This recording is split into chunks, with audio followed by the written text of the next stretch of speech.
Il y a différentes façons de voir. C'est vrai.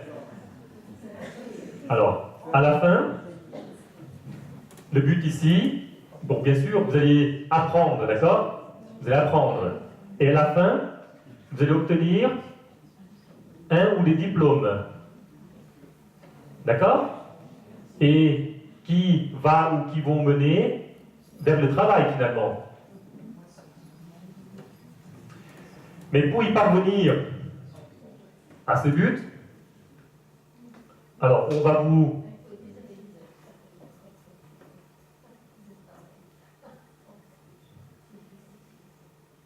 poser des contrôles, d'accord? Des interros, surprise ou non. Vous aurez des examens, des concours, etc. Voilà. Et à la fin seulement, on va vous décerner ces diplômes, et après vous partez dans le travail. Qu'est-ce que vous avez remarqué? Que dans la vie, pour atteindre un but, il faut passer par des épreuves. Et quel est le but de ces épreuves? Quel est le but de ces épreuves? C'est pour évaluer vos connaissances.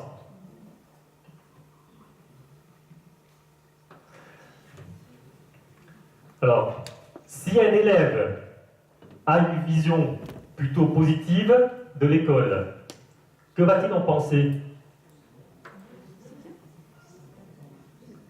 Voilà, il va dire que les cours sont bien, ils sont là pour me permettre d'apprendre, d'acquérir des connaissances qui vont être utiles plus tard pour décrocher un travail et rentrer dans la vie active. Et pour ce faire, j'aurai des épreuves à passer tout au long de ma carrière scolaire. Et si le but était d'évaluer les connaissances, alors je vais juste montrer au professeur que j'ai compris. Donc je ne vais pas stresser par rapport aux contrôles, aux examens, etc. Je vais aller juste pour prouver que j'ai compris. D'accord? Celui qui a une vision négative, qu'est-ce qui va se produire là?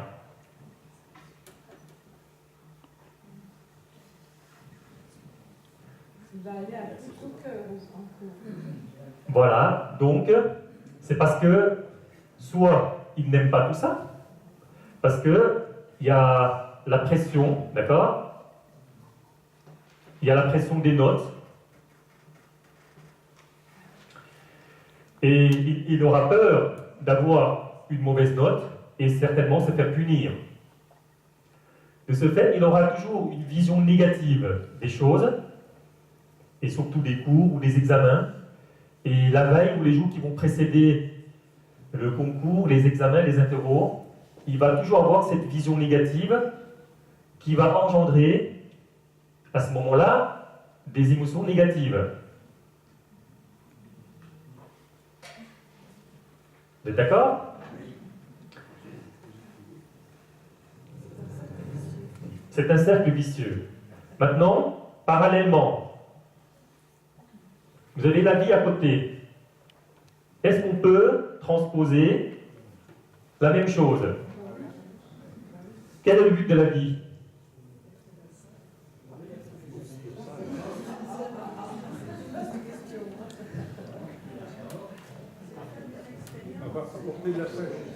Apporter de la sagesse. Donc,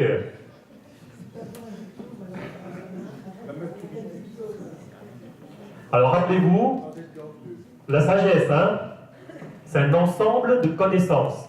D'accord? Cet ensemble de connaissances va vous apprendre à vivre la vie plus sereinement, avec un esprit beaucoup plus stable et non agité dans tous les sens. Oui, mais comment est-ce que les deuils qu'on va vivre autour de nous, des gens qui nous étaient proches, qu'on aimait, peuvent être vécus comme des épreuves positives? Comment on arrive à ça?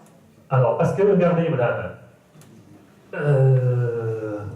là, parce que vous avez déjà fait un travail préalable de comprendre que maladie, vieillissement, mort, etc., la séparation des êtres chers, d'accord, c'est naturel. Et que si vous luttez, C'est plus ou moins naturel.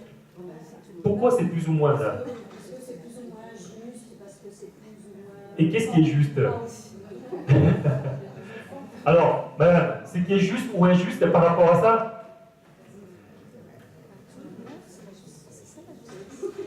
la justice, madame, la justice des phénomènes naturels, c'est de se produire n'importe quand, d'accord, chez n'importe qui.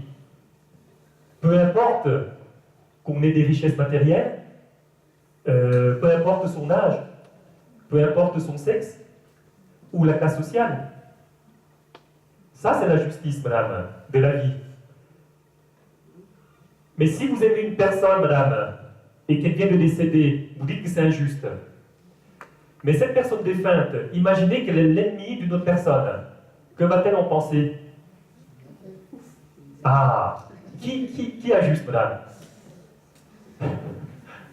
Qui a juste? Voilà, ça dépend comment vous percevez. Donc si vous percevez comme une perte d'un être cher et que vous ne pouvez pas vivre avec ou sans cette personne, alors vous allez tomber dans la non-acceptation. Et vous allez lutter, et malgré tout, cette personne ne viendra pas. Et si, madame, vous n'acceptez pas la mort d'une personne qui vous est chère, est-ce que vous ressentez cette tristesse pour elle ou pour vous-même? Ah! Alors, Pour moi, mais je ressens l'injustice de cette personne quand même. Je ne parle d'injustice parce que il y a des morts qui nous semblent peut-être plus ou moins justes. Mais, non, madame, non, il n'y a pas de mort juste ou injuste, madame. Hein. Il faut que vous voyez, madame, des causes qui amènent des morts. D'accord? Et si vous voyez plus large, madame, imaginons que personne ne meurt depuis des milliers d'années. Vous n'aurez pas de place ici, madame, là. Vous serez comme des sardines. Est-ce que vous êtes d'accord? Alors, imaginez que personne ne veut que des gens de la famille, personne ne veut mourir. D'accord? Et je ne veux pas que les proches meurent. Mais comment on fait? oui, on parle de plus en plus. Alors, quand je parle de mort injuste, on parle de plus en plus d'allongement de la vie, des progrès de la médecine qui sont réels, tout ça. Je veux dire. Oui. C'est vrai qu'on meurt normalement de plus en plus vieux. Normalement. Non, alors. Regardez, madame, il y a des êtres qui meurent pendant la grossesse. Oui, c'est pas normal. Non, c'est normal aussi, madame. Parce que des causes qui se produisent à l'intérieur de la maman ne peuvent pas l'amener à vivre. D'accord, madame? Il faut voir les causes, madame. Il ne faut pas voir. Et quand on n'y voit pas les causes, Ah, là, on souffre. alors on est aveugle, c'est parce qu'on est aveugle, c'est parce que. Madame. On pense qu'on les a pas trouvés.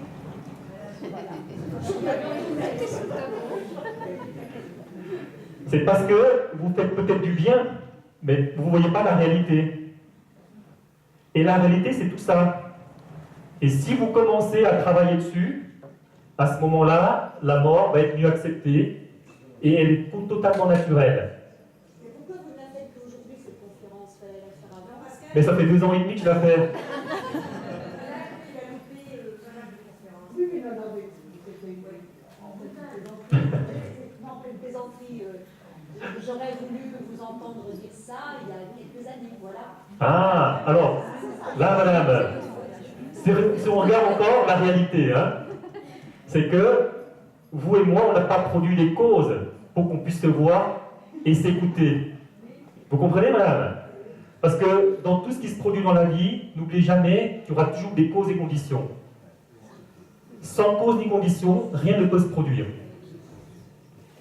D'accord? Voilà. Donc je continue.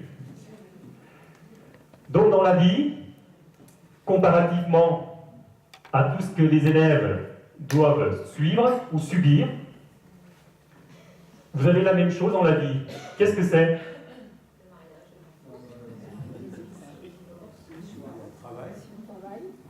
Le travail. Le travail, qu'est-ce qu'il amène? De l'argent? Il n'y a pas de problème. Alors, regardez. Tout ça, vous allez mettre dedans. Vous êtes d'accord? Donc, quand vous parlez du travail, ben, ce sont des problèmes liés au travail que vous pouvez rencontrer. D'accord? Alors, ces problèmes, comme à l'école, vous avez plusieurs matières. Ces problèmes-là peuvent être d'ordre financier, donc finance. Ça peut être d'ordre familial, pardon. Qu'est-ce que ça peut être encore? Relations, d'accord, avec les autres, santé, etc. Voilà. Donc ici, vous allez aussi tomber sur la maladie. Eh bien, la maladie existe aussi sous plusieurs formes, peu importe. C'est comme quand vous passez des concours, des examens, il y a plein de matières à passer. D'accord? Et on retrouve aussi le vieillissement si on ne meurt pas avant. Parce qu'on peut mourir avant par accident ou maladie grave. Et ne pas atteindre le vieillissement. D'accord? Et enfin, la mort.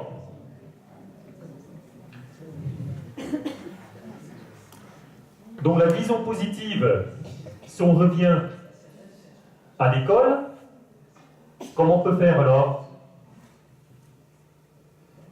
C'est de considérer que sans les problèmes, la maladie, vieillissement ou mort, comment allez-vous apprendre la sagesse?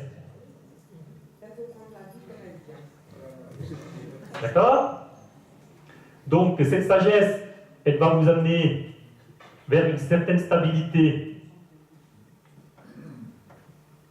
de l'esprit, d'accord? Vers la sérénité de l'esprit. Il est nécessaire maintenant et très important que vous puissiez voir toutes les situations qui vous arrivent sous cet angle. D'accord? Comme des épreuves. Et vous allez prouver à la vie à ce moment-là que vous avez acquis suffisamment de connaissances à travers la compréhension de tout ce qu'on a dit là et depuis 2 ans et demi, que ces épreuves sont là pour vous évaluer, pour vous faire atteindre cette sagesse intérieure. D'accord?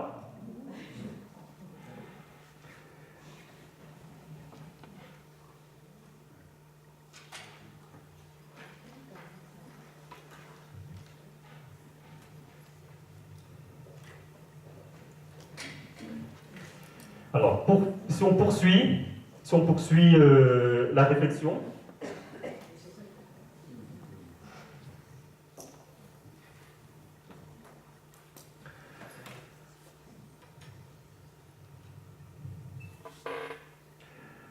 qu'est-ce qui, selon vous, précède la parole? La pensée. La pensée. Alors,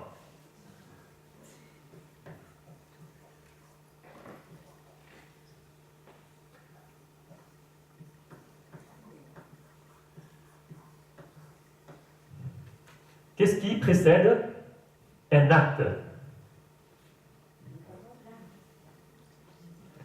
Une action ou un acte? Qu'est-ce qui va précéder un acte ou une action?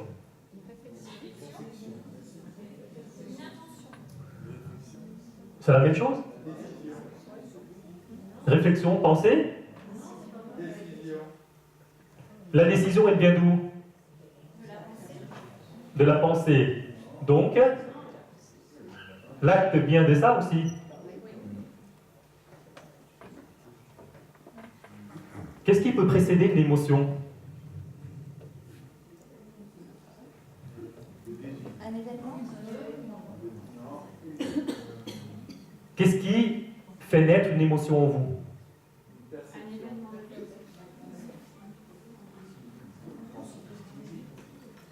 Plus fort. Une pensée? Je pense à quelque chose, j'ai peur.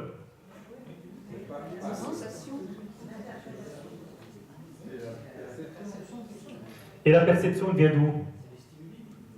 Quand je dois percevoir quelque chose de manière positive, qu'est-ce que je dois faire? Je dois penser. Ah. Alors, je peux ajouter ici aussi que des émotions aussi naissent des pensées. Est-ce qu'il y a autre chose? Est-ce qu'il y a autre chose qui pourrait naître des pensées? Les mauvais événements de vie. Oui. Les maladies. Des maladies peuvent naître des pensées aussi. Les accidents. Oui.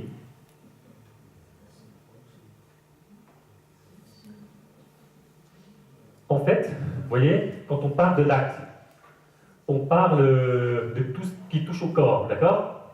Puisque c'est le corps qui produit des actes ou des actions. À ce moment-là, on peut dire que la pensée produit des maladies, etc., etc. Voilà, c'est dans ce cadre, d'accord? Des accidents, etc., ça vient de ça aussi. Ou autre, voilà. Est-ce que vous voyez autre chose? Comment? La pensée, elle prépare aussi notre futur. Oui, mais c'est une pensée du futur. Donc c'est déjà la pensée. Donc en fait, qu'est-ce que vous observez? Qu'est-ce que vous observez? Que la pensée modifie la réalité. Ça peut avoir un effet. Oui, oui. Sur la réalité. Comment? Bravo, c'est ce que j'attendais. Alors, donc tout vient de nos pensées. Vous êtes d'accord? Alors le Bouddha a sorti une citation qui dit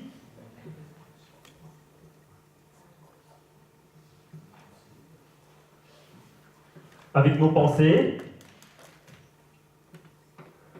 nous créons. Qu'est-ce qu'on crée?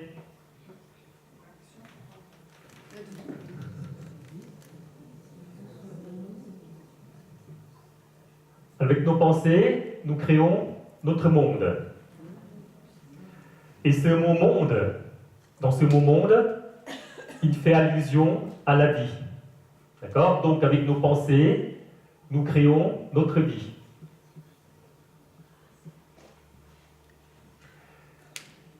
Est-ce que c'est vrai ou pas? Donc maintenant, on commence à voir des choses de plus en plus claires. D'accord? On progresse pour venir voir des choses de plus en plus en détail. Là, c'était, on dégrossissait, peu à peu, on rentre dans les détails. Voilà. Et on voit que la pensée, la réflexion,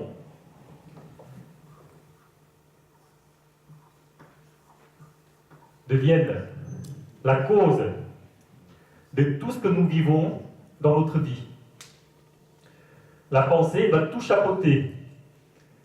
Elle va être à l'origine de tout ce qui se produit à l'intérieur de vous, d'accord?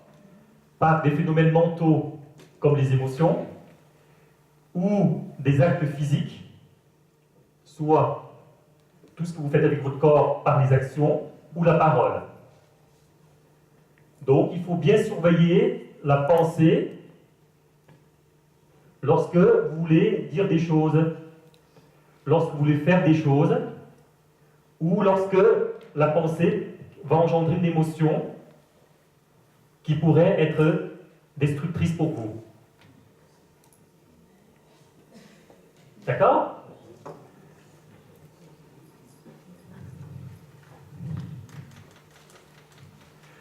Est-ce que vous vous rappelez, je crois que c'était lors de la 3e conférence, quand on avait parlé de la méditation et qu'il faudrait casser des mauvaises habitudes. On doit casser des mauvaises habitudes pour en instaurer d'autres, de nouvelles habitudes, afin d'avancer dans un autre chemin. D'accord?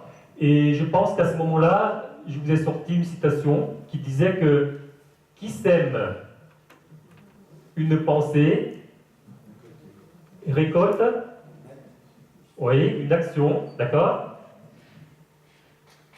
Qui sème une action va récolter une habitude. Qui sème une habitude va récolter un tempérament.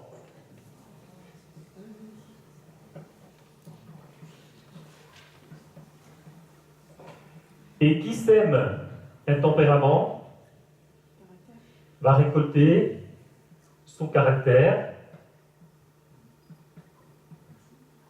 et, à la fin, qui sème un caractère va récolter son destin. Tout à fait. Regardez, on voit encore que l'origine, c'est toujours la pensée, et que tout ce que vous vivez à la fin, ça vient de là. Est-ce que vous pourriez illustrer par un exemple concret? Alors, par exemple, là, si je vais prendre votre exemple, parce qu'on parle de l'adaptation. On va s'adapter à votre cas. Vous n'acceptez pas la mort d'une personne, madame. Moi ou quelqu'un d'autre. Oui, alors on va prendre votre cas puisque vous vous posez la question, d'accord? On a soulevé ce sujet. Je peux proposer des exemples. Allez-y, madame. Je me suis remise à fumer. Oui, Alors que j'avais arrêté de fumer pendant 25 ans et je viens de me remettre à fumer. Donc je voudrais bien combattre cette nouvelle mauvaise habitude. eh bien regardez, madame, avant de fumer, qu'est-ce que vous avez fait? Est-ce que vous pensez à la cigarette? Avant, non. Donc si vous ne pensez pas à la cigarette, vous ne pouvez pas fumer. Non, je me suis arrêtée. Donc, j'avais fait un Oui, mais à la reprise, madame, à la reprise. La reprise, c'est des gens autour de moi qui me donnent de mauvais exemples.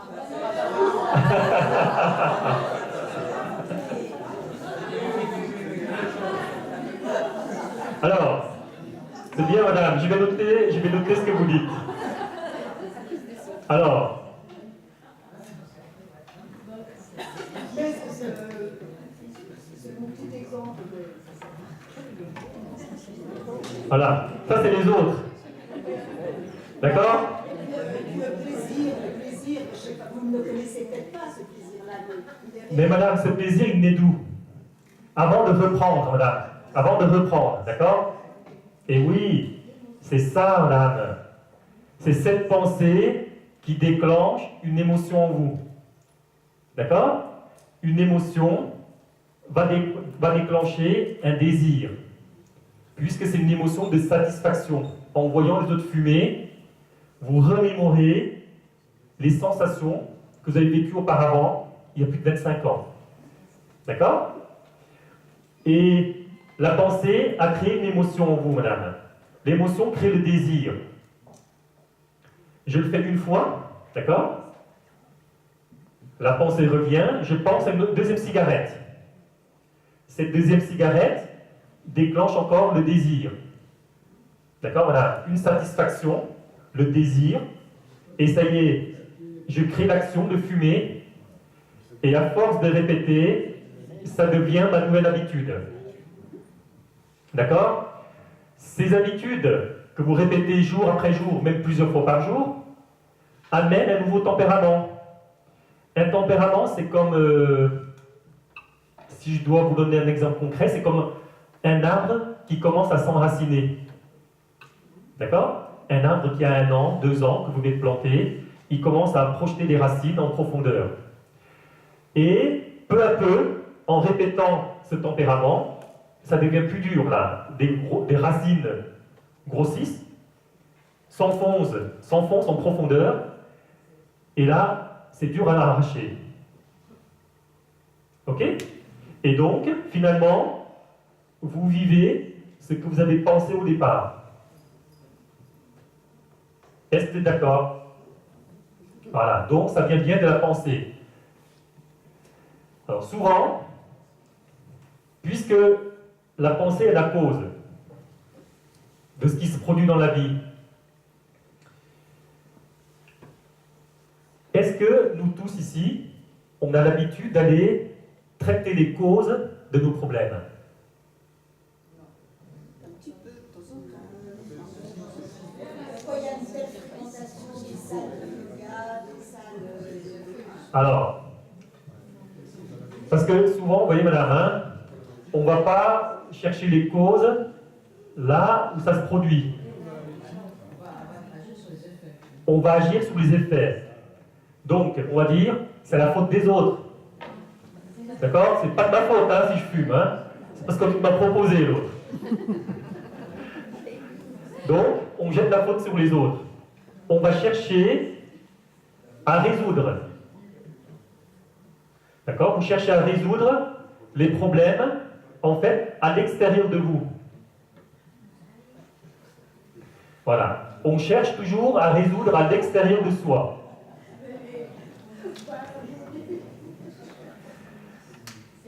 Et donc, quand on cherche à résoudre à l'extérieur de soi, ça ne va jamais bien. Parce que vous allez résoudre seulement partiellement. D'accord? Par exemple, pour résoudre un problème, je dois aller voir telle ou telle personne. Je dois appeler telle ou telle personne. Eh bien, je le fais. Bon, le problème est résolu. Mais entre-temps, qu'est-ce qui se passe? Alors, regardez. Ici, j'ai un problème qui survient dans la vie. Je vais chercher à le résoudre à l'extérieur de moi. Auprès des gens, d'accord? Ou en faisant telle ou telle chose. Voilà, je résous à l'extérieur de moi. Mais pendant la résolution, qu'est-ce qui se produit?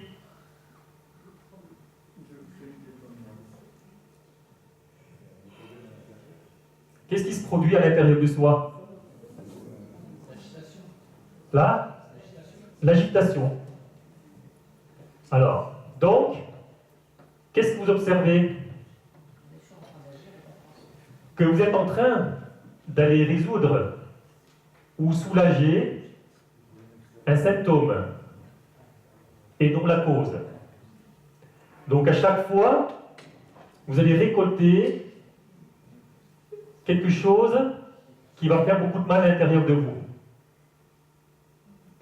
Et bien cette chose-là, regardez ce qu'elle amène. Hein?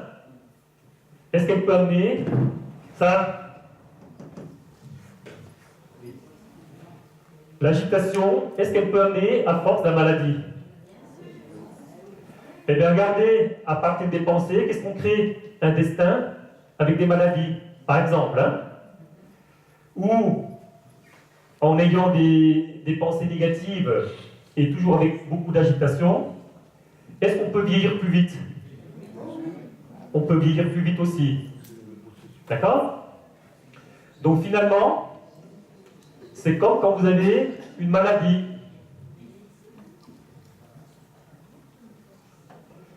Si vous allez soulager des symptômes,